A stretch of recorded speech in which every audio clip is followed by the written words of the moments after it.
Assalomu alaykum, aziz vatandoshlar, saxovatpesha insonlar. Men Sapar Murodilla Qashqadaryo viloyatining G'uzor tumanidan murojaat bilan chiqyapman. Men ancha yillardan beri jigar sirroz kasalligi bilan davolanib kelaman. So'nggi 2 yil davomida 7-8 marta ichki qon ketish, qon qusish bilan ahvolim kundan kunga og'irlashib qoldi. Har 2 oyda больницada davolanaman.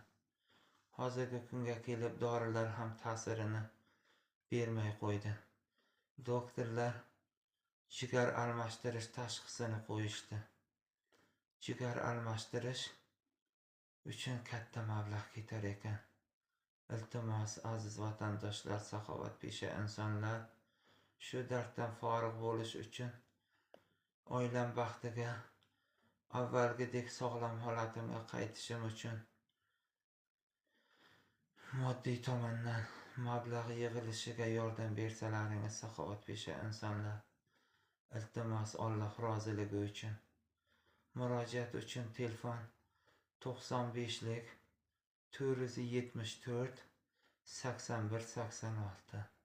Iltimos, qo'llaringizdan kelgan yordamni ayamangizlar.